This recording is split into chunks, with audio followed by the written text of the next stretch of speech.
welcome to today's reading. Come and join me in my cosy little corner, or maybe just take a moment to find your own little cosy corner wherever it is that you are right now. And whilst you're doing that, I'll just quickly go through how my messages come through to me. So they come through as a series of words, phrases, sometimes little scenarios played out in my head. And then what I do is I build on it and clarify using tarot. Okay, so now that you've got yourself settled, just take a moment to really lean into your own intuition so that you can get a feel for whether or not this message is right for you today. And if not, don't worry about it. Just have a look through my other titles and see if there's anything else that stands out there. Okay, so we'll make a start.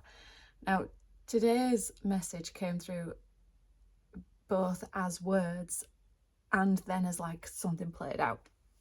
So it was the phrase, the grass isn't always greener on the other side. But what happened when that phrase came through then is that it's almost like some clouds parted and the grass wasn't just greener, it was glowing, it was vibrant, it was alive, and it was almost like seeing something in high definition for the first time.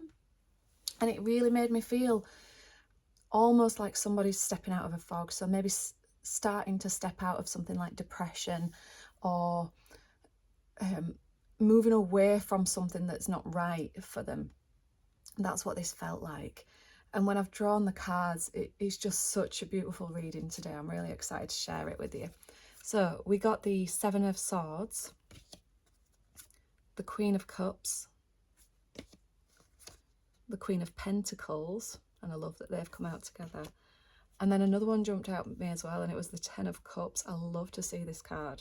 It's just a really beautiful reading. All right, okay, so we're going to start with the Seven of Swords. Now, normally when I see this guy, I just instantly think of like deception. But this doesn't feel like deception from someone else. This feels more like deception of yourself. And I just got the words like self-abandonment coming in. So it's like convincing yourself that you're okay, whatever it is that you're doing at the moment, or wherever it is that you are, whatever situation it is that you're in. Convincing yourself that this is just the way things are and that's the way things have to be. Yeah, and almost like abandoning your own life and own aliveness in that. Yeah, and because that phrase that came through was the grass isn't always greener on the other side, it almost feels like you've been moving from one thing to another that's still not quite right, because it's still not who you are. And it almost feels like you've had a little bit of a revelation just recently about what it is that you actually want to be doing, who it is that you want to be, where it is, what situation you want to be in.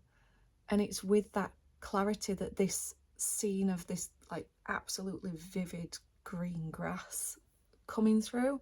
So it's almost like you've realized that you've been deceiving yourself for a long time, but for whatever reason that's ended and something has come back into your life that has woken you up. That's what it feels like. And I'm not saying that this is something external that's come into your life to make you feel this way. It almost feels like a reconnection of something. So almost like you've started doing something again that you used to enjoy doing as a child, or finding something new that just really lights you up. And I'm just getting like the image of someone drawing, you know, just something really simple. So maybe you're like reconnecting with something like your creative side, or you've found purpose in some work that you've started doing, or a project that you've started on, or you're just starting to really look after yourself again. Yeah, that's true for someone here as well. Just anything that's bringing you back to yourself and back to the feeling that you are actually a living being and you're not just on this hamster wheel of drudgery. That's what it feels. It almost feels like your life had become very grey. And I think that's where this like these clouds parting sort of image is sort of coming into this, because it's like by reconnecting with something within yourself, something that you enjoy, some way of being, I don't know, it's almost like everything's just lit up, and it really does feel like the world is your oyster right now. That's what it feels like. So then when I've drawn, I'm going to read these two together because I think it's really important that two queens have come out together. So the Queen of Cups and the Queen of Pentacles. So this feels like your internal world and your external world are starting to marry up.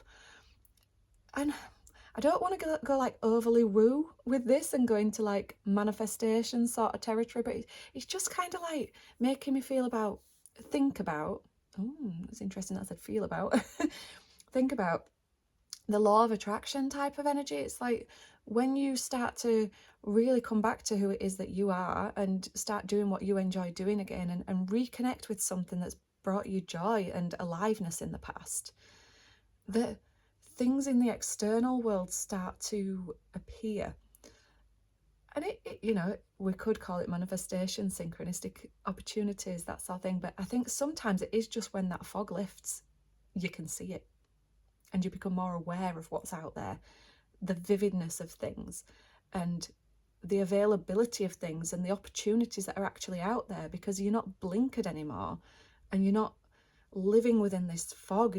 You're not deceiving yourself that this is how you actually live, because it doesn't feel like you're living here. This feels like you're just existing, surviving. And it's when you step out of that that you can really start to see what's available out there. And so I really like these two coming out together, because it really is that internal and external, and it's almost like you're ready to build the life that matches who it is that you are on the inside. Yeah, it's really nice. So then for the Ten of Cups to come out after that, that this is just pure happiness, joy, contentment with life. It almost feels a little bit euphoric, but I don't want it to feel like intensely like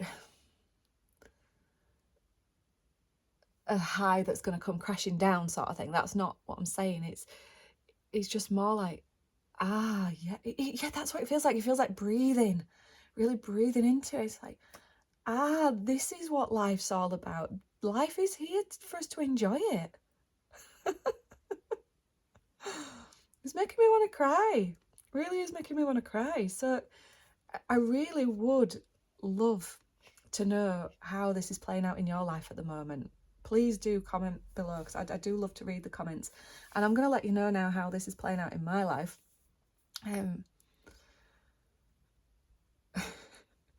So yeah, I have quite big money blocks sometimes, and I can sometimes hold on to money a little bit just in case, what if the shit hits the fan again and I, end up at rock bottom again.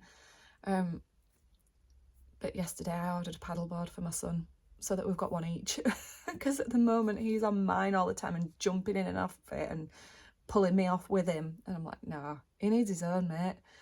And